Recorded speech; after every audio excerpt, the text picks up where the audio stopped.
já virou. O reino de Deus já startou, como se fala, né? O start já foi dado, né? E está dentro desse calendário o fermento, né? Então a igreja, meus irmãos, é uma antecipação do reino. Ela não é o reino, não é sucessora do reino, não é substituta do reino. A igreja é a anunciadora do reino. Ela é a embaixada do reino, para usar uma palavra do apóstolo Paulo. Somos embaixadores. Somos a comissão antecipada. Somos a experiência. Somos o fermento. Somos onde o mundo pode ver, também usando agora palavras de Paulo, onde ele fala que na igreja Jesus, Deus manifesta a multiforme sabedoria, a multiforme graça. Somos aonde o mundo pode ver as novas relações que regem, que são regidas de acordo com um outro governo que se opõe ao sistema de Satã, a mentira de Satã, que coloca homens e mulheres no pescoço de outros homens e mulheres. A mentira de Satã foi essa desde o Éden: sereis como Deus. Sereis como Deus. Todos os nossos sistemas divinizam alguém e matam alguém. Não tem escapatória. Todos nós estamos imersos nesse sistema que corrompe, mata. Leia o relatório das bestas, né? Corrompe, mata, devora e destrói, né? Você, por exemplo, está lidando lá com o resíduo humano, né? Eu pensei muito nisso com o teu trabalho, né? Com as presidiárias e tal, né? É isso, né? É esses arredores, né? Os que estão nas trevas, né? Os arredores, esse refúgio do sistema, né? Que o sistema vai cuspindo para fora, né? Vai jogando para fora, vai tirando, né? A esses é anunciado o reino de Deus. Quando Jesus envia os discípulos, olha aí a igreja, se você concorda comigo, né, que os discípulos de Jesus, os primeiros discípulos, são o protótipo da igreja. Nas duas vezes em que Jesus os envia, os 12 e os 70, vão e anunciem o reino. Nunca mandou anunciar a igreja. A igreja não é fim em si mesma. A igreja não é objeto de mensagem. A mensagem é: virá um novo governo. Deus realizará as utopias humanas. Porque não existe utopia maior do que a do reino de Deus. As utopias humanas foram tentativas, né? Tentativas de destruir injustiças, tentativa de distribuir, tentativas de minimizar, tentativas de criar um sistema que mate menos, que devore menos, que corrompa menos, mas todos eles fracassaram. Não há utopia maior do que o reino de Deus. E Jesus fala então, eu coloquei aqui, tanto em Mateus 10, o envio dos 12, como em Lucas 2, no envio dos 70, Lucas 60, 9,60, 9,2, está aqui em algum lugar. Acho que é Lucas 9, que ele envia os 70, ele fala: vão e anunciem o reino. Agora, uma pergunta, mais uma provocação, né? Como é que a gente vai anunciar o que não sabe? Como é que a gente vai anunciar o que não conhece? Como é que a gente vai reproduzir o que não imita? Então, irmãos, já dá para fazer algumas conclusões. O caminho de Jesus é o caminho do reino, o caminho da imitação, né? O caminho do novo. As pessoas falam tanto em novo, né? Novo partido, nova política, novo isso, não tem nada novo, né? Do velho não pode sair nada novo. Cristo pode fazer o novo, né? Cristo nos traz o novo, nova vida, nova criatura. E aí, né, essa questão do reino divino que como fermento, né, que toca e contagia o reino dos homens. e das mulheres, se não é abstrato. E é isso que a igreja tem feito ao longo da história, né? Ela vive aqui de modo humano, de modo babilônico, de modo babélico, né? E prega um reino abstrato do futuro, onde todo mundo vai viver feliz para sempre, né? A missão da igreja, já dando assim talvez uma primeira resposta, né? A missão da igreja está atrelada ao reino. A igreja existe para o reino. Lembra da minha primeira definição? Reino é o rei. Reino é o rei. Aonde o rei governa, está o reino. A igreja existe para o reino. Se ela não faz isso, ela é adúltera, como foi o povo de Israel, como foram as monarquias, como foram os sacerdotes. Ela é babilônica e não jerusalêmica. Inventei agora, né? Esse sistema, Roma versus Jerusalém, né? Atenas versus Jerusalém, né? Por isso o céu é chamado Nova Jerusalém, né? A cidade do grande rei. Não é essa Jerusalém que está lá, matando, oprimindo e pisando. A Jerusalém nova, né? A Jerusalém de Deus. Perguntas, comentários? A irmã ia falar. O interessante nisso tudo é que quando os apóstolos vão, os 70 e aquele outro grupo, o poder de Deus sobre eles e a autoridade espiritual. Eles não foram assim, totalmente despreparados. Eu vos envio para o meio de lobos. Está entendendo? Vocês são cordeiros. Mas o interessante é que quando eles chegaram, tudo eufórico, tudo, aí o Senhor falou. O poder espiritual que Deus deu a cada um. E este poder, que muitas vezes hoje nós precisamos ter a fé, faz também a grande diferença. Porque não é nosso. Sim. Porque se a gente fica vaidoso, cai de bico. Mas o poder é de Deus, é dos céus, aí se manifesta ali pelo poder de Deus, na autoridade do Senhor.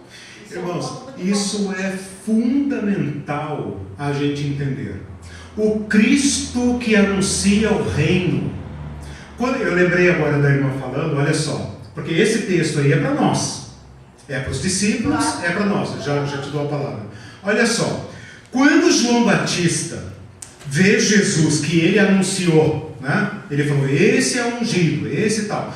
Quando ele vê Jesus fazendo aquelas coisas, João Batista, segundo o relato dos evangelhos, duvida, né?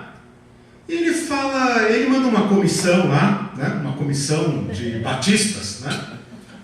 João Batista, né? João Batista, uma comissão de batistas, né? Como é que eles falam? Um GT, né? Um grupo de trabalho, né? Manda lá dizer, então, sujeito, és tu mesmo ou devemos aguardar outro? O que Jesus faz? Jesus naquela mesma hora cura, liberta, né?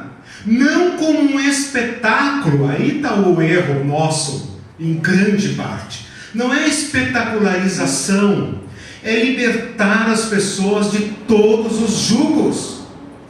E ele fala, ele curou, batizou, etc. Ele falou, e bem-aventurado aquele que não, e aos pobres é anunciado o reino, e bem-aventurado aquele que não acha em mim motivo de escândalo. Vão agora e digam para João Batista o que vocês viram.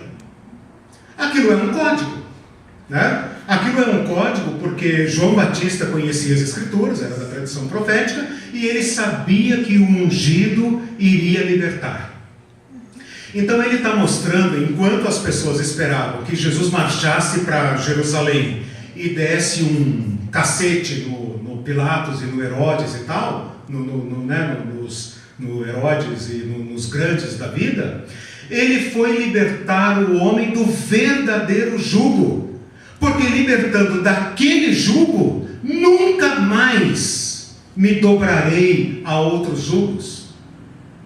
Então o reino de Jesus vem de uma maneira inesperada, né? Enquanto as pessoas esperavam que ele viesse num cavalo branco, com espada na mão, arrebentando e cortando cabeças, ele foi libertar os homens das suas doenças, das suas enfermidades, dos seus demônios, né? Das suas psicopatias, das suas perversões, né? Ele foi libertar, né? E assim se manifestou o reino de Deus, não como um espetáculo, né? Porque ele fala o seguinte: se eu expulso demônios, então é chegado o reino de Deus. Ou seja, o reino de Deus é libertação. Mas não apenas essa libertação é espetacular, que os demônios saem e entram, saem e entram, saem e entram, e a própria igreja é babilônica.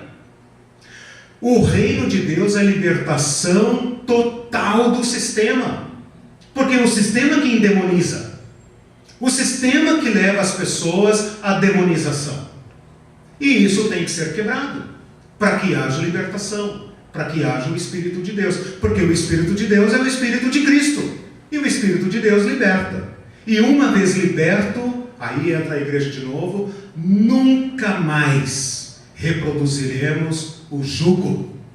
Nós não teremos jugo, e essa é outra foiçada.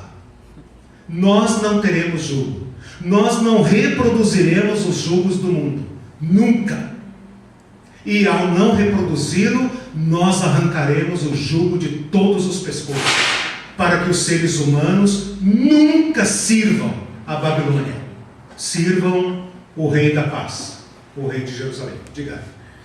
Não, sim, desde o Velho Testamento, né, assim, agora acompanhando essa trajetória histórica, a gente percebe como é que a igreja se comporta, né, diante do reino. Então, primeiro ela invoca, sem saber o que é, invoca o rei, e vem o reino, né? E assim, mesmo invocando, a forma como ele se manifesta é algo que gera dúvida, né? Será que é, não é? Então, assim, olha o nosso papel, né? A gente, enquanto igreja, a missão é de instigar. Como ele vai ser revelado, é muito particular. Mas, como o versículo aqui que você coloca da conclusão, buscar primeiro o reino e a sua justiça. E estas coisas, então a gente tem uma noção, o reino e a sua justiça. E a justiça é algo assim tão volúvel no sentido de, né, a gente sempre entender como alguém foi inocentado ou condenado exige, né? É justiça mesmo, né? Exige todo um processo. Então buscar primeiro o reino de Deus e a sua justiça, e estas coisas vão ser acrescentadas. Né? Ótimo. Então acho que assim, fica esse aprendizado. Eu saí aqui hoje, nessa manhã, né, entendendo a igreja como um papel muito instigador. Né? A gente deve instigar essa busca pelo reino. Sim. Gente, nós podemos dizer que as mais profundas aspirações humanas têm resposta. É estupendo, porque nós vivemos um tempo de não utopias, nós estamos vivendo um tempo de recesso, né? Pensando em ondas do mar, né? Um tempo de refluxo total. Quem espera alguma coisa? Quem, em sã consciência, espera um mundo melhor nesse início do século XXI? O reino de Deus é explosivo, porque nós podemos dizer para as pessoas: a justiça que você quer, a misericórdia, a compaixão, e aqui eu estou citando as bem-aventuranças, né? Bem-aventurados vocês, compassivos, misericordiosos, pacificadores, porque o reino de Deus é vosso, né? Então, anunciar e chamar os pequenos da terra, dizendo aquilo pelo que você chora, sofre e dói. Não se deixe corromper por Babilônia, porque o reino virá. Essa é uma esperança, como Pedro vai dizer, imurchável. Ele fala imarcessível, né? Uma esperança que é imperecível, porque o rei já está, a pedra fundamental do reino já foi colocada, né? E uma coisa, já vou te dar a palavra, uma coisa importantíssima que você lembrou ali: primeiro, buscar o reino. Tem que parafusar. Não, tudo bem. Beleza. Buscar o reino, já pega. Buscar ao vivo, né? Buscar o reino é uma tarefa nossa. A gente poderia perguntar, buscar por quê? Não, já veio? Nós buscamos a sua consumação. Nós o anunciamos, nós o buscamos, né? E até muito recentemente, compartilhei com a Irene, até muito recentemente, eu estava afetado por essa tradição nossa, que diz o seguinte, e é assim que nós entendemos esse versículo: eu quero muitas coisas, né? O meu desejo por coisas é insaciável. Eu comprei 3 livros o mês passado e já estou com uma lista de... Então assim, cada um com suas prioridades. Mas assim, não cessa nunca, né? E aí parece assim, eu vou na igreja, eu dou o dízimo, eu faço as coisas de crente e Deus vai me dar tudo, né? Esse texto está dizendo, busquem a justiça do reino. E a justiça do reino não é apenas a justiça formal, não é as sentenças que os juízes togados dão. São relações justas.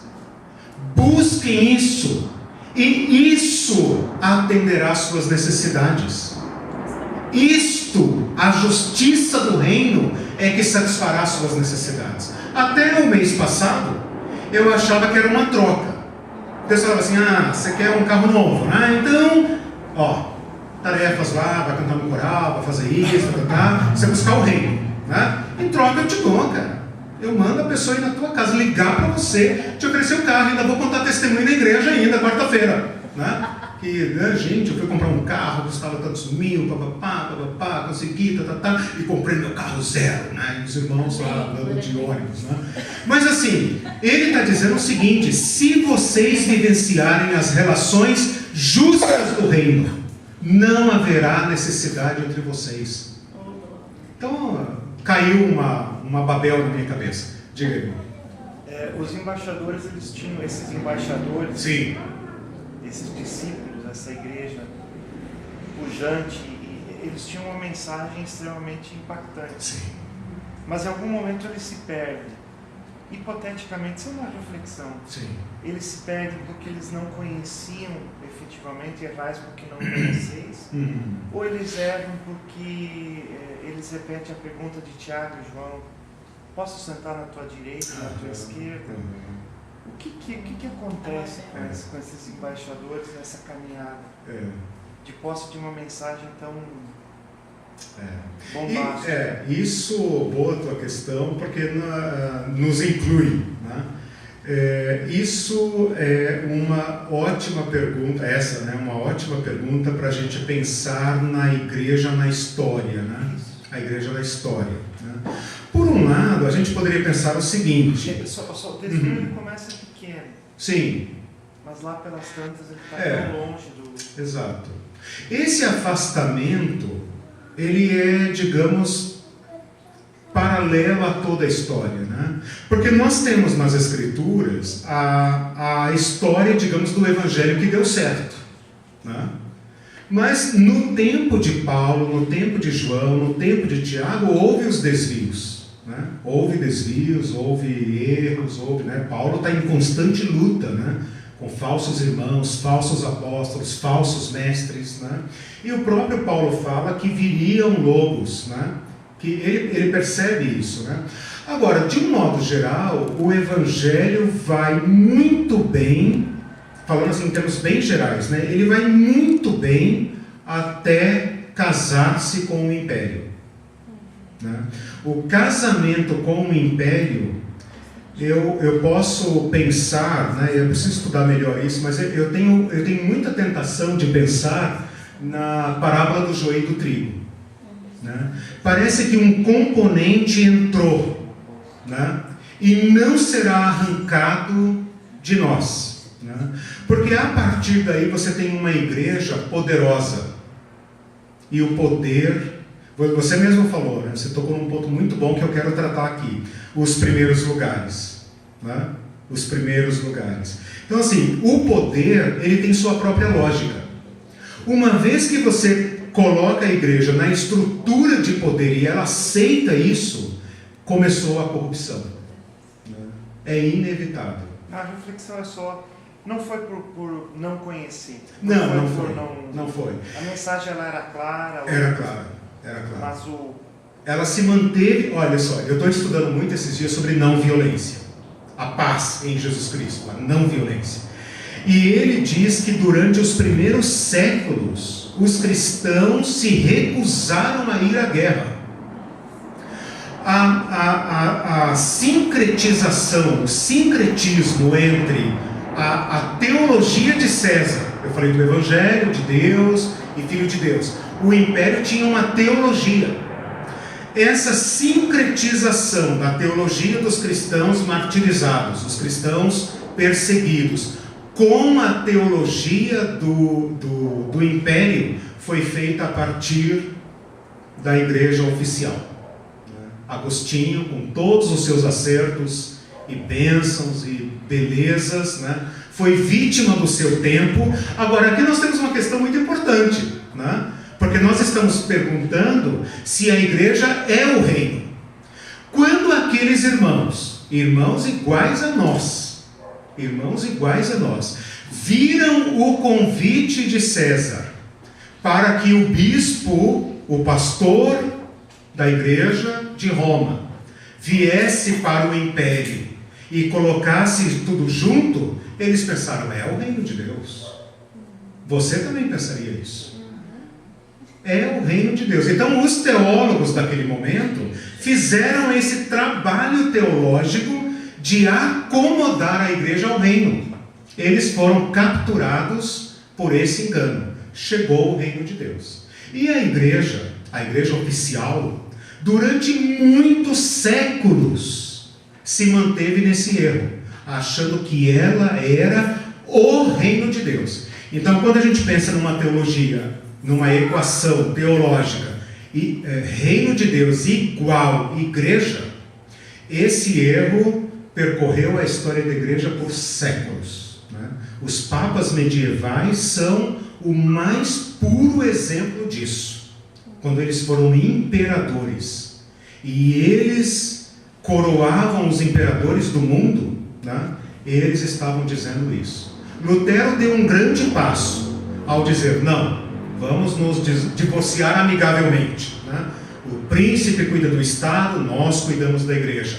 E aí cometeu outro erro que só podemos ver depois de muitas águas roladas. O reino de Deus é espiritual. O reino dos homens é dos príncipes.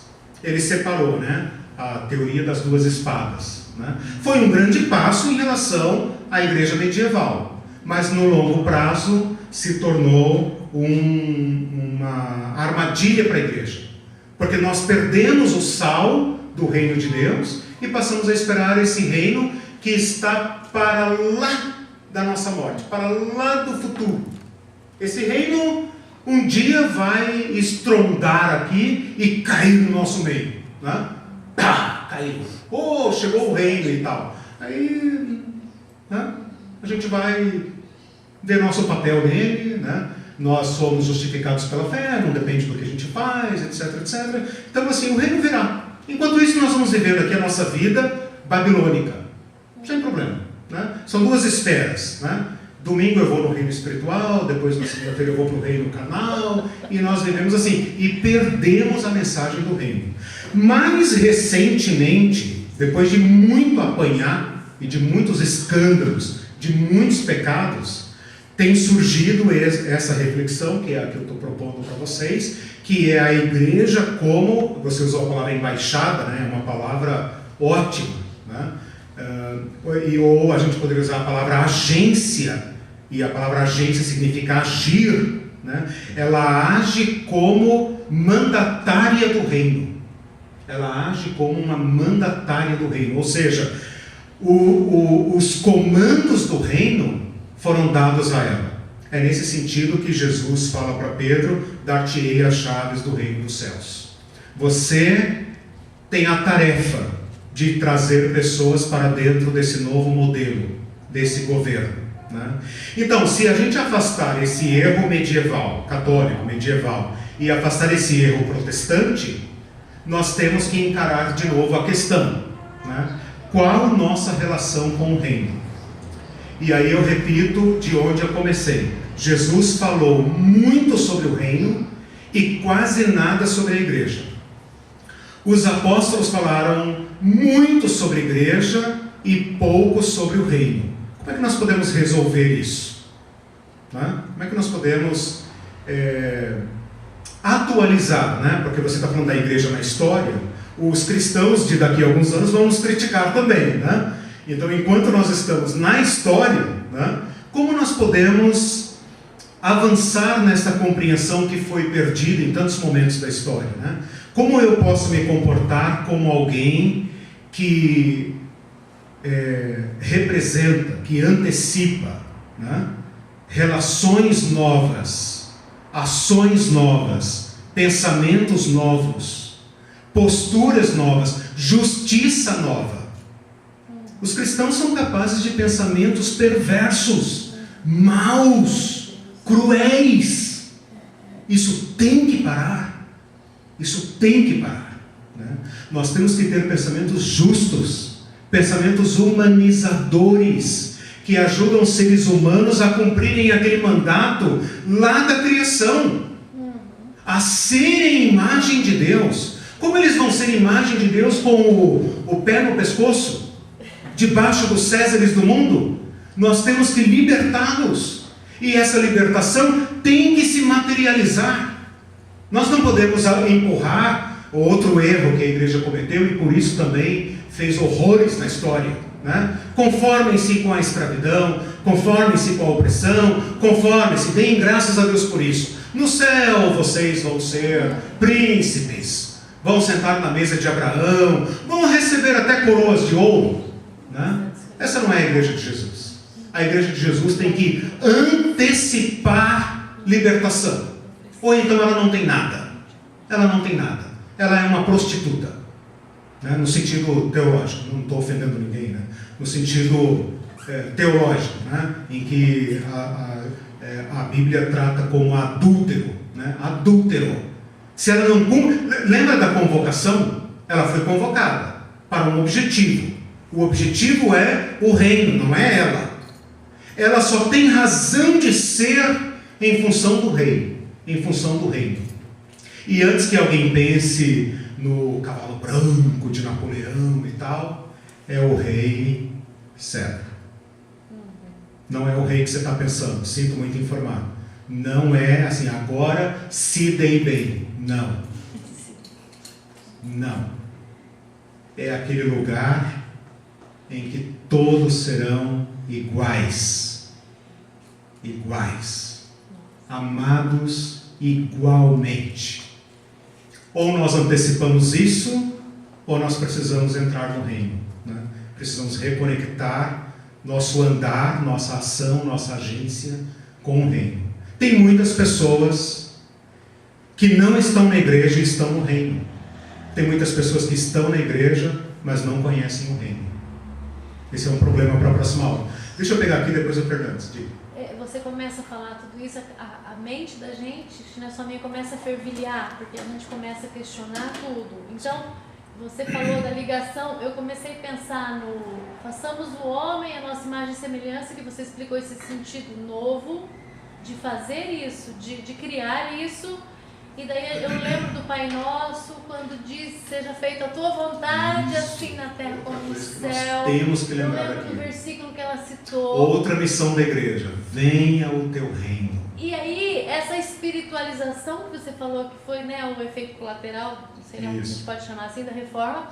Então, faz a gente não pensar nesse lado de justiça, essa questão social. E se você é um cristão que você pensa, você já é chamado de marxista e comunista. Progressista. Isso. Então, assim... vários istas, né?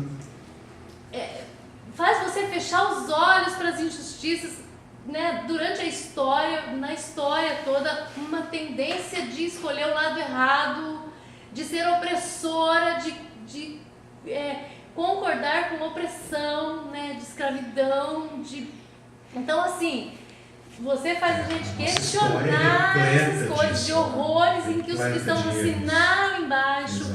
pela violência, então, por uma teologia equivocada. A teologia pode servir ao opressor, a Babel.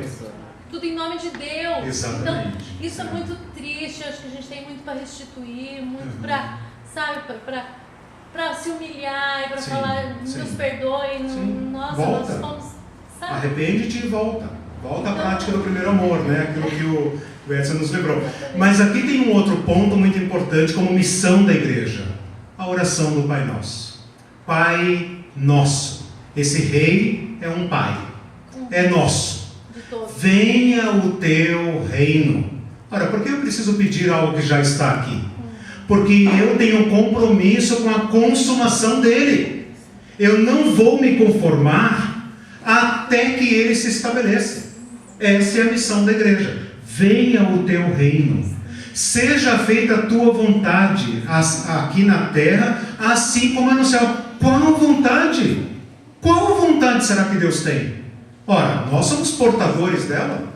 Nós somos anunciadores dela, né? O nosso pão de cada dia nos dá hoje, né? Perdoa-nos. Então aí tem um roteiro, né? Tem um mandato aí da igreja, né? Então a Ana, né? A Ana falou sobre buscar em primeiro lugar o reino. Olha o que a igreja tem que buscar: o reino, a justiça do reino. Nós temos que combater a opressão primeiro em nosso meio, a nossa própria, nosso velho ser que é adaptado à cidadania de Babel, né? Nós temos que combater isso em nós, no nosso meio, e ajudar outros, né? A viverem de modo digno, de modo humano, porque esse rei é o filho do homem. É o filho do homem, não é o César que queria ser divino, né? Engraçado isso, né? O César queria ser divino. O Deus se fez homem, se humanizou. Então o reino de Deus tem que se materializar em humanização, né? E aí é inevitável lembrar do teu trabalho, né? Você fazer as pessoas voltarem a ser humanas, né? Você está vivendo abaixo do que Deus colocou. E isso serve para os opressores também. O opressor também é uma vítima de Babel, né? Tem que falar, eu estou vendo esses dias cartas de pessoas que foram torturadas, né? E escreveram para os seus torturadores e dizendo: você também é vítima disso, né? E eu quero que você também seja liberto, né? Eu quero que você também seja liberto, né? Esse amor ao inimigo, aos inimigos, né? Essa adesão radical a Jesus, né? Assim, veja, irmãos, com todas as nossas falhas, quando alguém se aproxima de nós e vê um vestígio de justiça, de amor, de perdão, ele já se encanta. É ou não é? Todos nós temos essa experiência de falar: puxa vida, meu Deus, nunca fui tão acolhido, nunca fui tão amado. Aquele abraço que você me deu, né? Lembro a primeira vez que nós vimos nosso irmão ali, né? Você não conhece e tal, mas aquele meu irmão, né? Abraça, né? Eu falo: cara, isso não existe. Então, irmão, se a igreja, quando é fraca, ela já sinaliza um salzinho, né? Um salzinho, assim, uma luzinha. Se ela se comprometer com Jesus, ela traz o reino. Ela traz o reino. Fernandes também ia falar, né? Diga, Fernandes. Depois eu quero ouvir o Jovinho. Você tinha falado sobre a tua palavra, você, né? Ao que você se referendou que o reino não chegou, o reino ainda vai ser ainda. Sim. Tá. É uma pergunta, na verdade. Né? Tá. Quando Jesus começou o ministério dele, ele falou que o reino de Deus chegou, é chegar. Não. Está para chegar. Sim. Depois da ressurreição, o reino de Deus chegou. Sim. Chegou, sabe? Eu acho interessante, né, que você falou que quando Deus nos criou, Ele nos criou para reinar o Jardim do Éden, reinar toda. Sabe? Daí nós entregamos, quando o nome se passa de Deus, Ele entrega esse reinado a Satanás. O reinado agora é dele, certo? Daí Jesus vem novamente agora aqui para nos dar esse reino para nós, certo? Isso. Agora, nós em Cristo, nós sendo crucificados com Cristo, mortos com Cristo, ressuscitados com Cristo, nós estamos agora com Cristo lá. E se eu estou com Cristo lá, sim, não estou nem do lado direito nem do esquerdo, eu estou nele. Nele, amém. Ele está em mim. Amém. E quando o Espírito de Deus começa agora a me convencer do meu pecado, da minha justiça, do juízo que já está condenado, nossa, não tem como eu não agora vivenciar esse reino. Isso, exato. E vivenciando esse reino já entrou nele, né? Já entrei nele. Já entrou nele. Por isso é presente, né? Tem uma expressão que eu coloquei aqui, acho que com isso, meu Deus, eu tenho que terminar. Eu vou retomar essa expressão. Tem uma expressão que é perfeita, ela foi formulada por um teólogo do século passado, chamado Oscar Cullmann, se não me engano, luterano, alemão, eu acho. Que ele criou uma expressão, parece antitética, parece assim paradoxal, mas ela foi adotada imediatamente por todos os estudiosos, que é já, porém ainda não. Essa expressão ela caiu como uma luva para expressar o que nós entendemos agora sobre o reino de Deus. Já está, porque onde o rei está, o reino está. Aonde ele é obedecido, o reino está. Porém, aguardamos a sua consumação. Né? Queremos mais pessoas libertas, queremos mais pessoas humanizadas, né? Pessoas reconstituídas. Meu Deus, estourei o tempo. Vamos terminar? Vou chamar o Giovanni. Giovanni, alguma palavrinha para nós? Desculpe, eu queria te ouvir. Nas primeiras aulas, você trabalhou a questão da convocação. Isso. Agora há pouco você trabalhou a questão que algumas pessoas estão na igreja e não estão no reino. Isso. E outras estão no reino e não estão na igreja. Há duas convocações? Não. O comprometimento dessas pessoas com o reino pressupõe que elas estão na igreja, embora não estejam formalmente em nossas instituições. Porque os sinais do reino são vistos nelas. Os sinais do reino, os frutos do reino são vistos nelas. Mas eu quero trabalhar isso com mais vagar na relação Cristo-Igreja. Né? A gente precisa reconceituar aí algumas coisas. Né? Ora para nós, irmãos. Pai, que manhã abençoada. Muito obrigado. Tempo precioso. E nossa oração nessa manhã é que a Cristo nos ensinou isso. Venha sobre nós o teu reino e seja feita a tua vontade. Ajuda-nos, ó Pai, a sermos bons recipientes desse vinho novo que o Senhor quer derramar sobre nós, que é Cristo Jesus, para que nós sejamos de fato sinais do teu reino entre nós, que teu reino, poder e agora para sempre. Amém. Amém. Obrigado. Desculpem ter estourado a hora.